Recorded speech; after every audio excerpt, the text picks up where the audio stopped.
Hi Sanjog.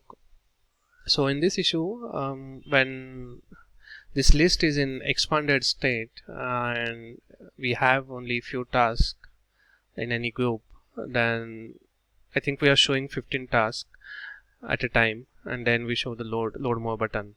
But what is happening here is if I have this both groups expanded, and if I assign one task from Nilesh to default group. Okay, so this task got removed from Nilesh, and now it is in this default group. But just for one task, I mean just for two tasks, it is showing load more button. Ideally, it should load once user collapse or expand this section, right?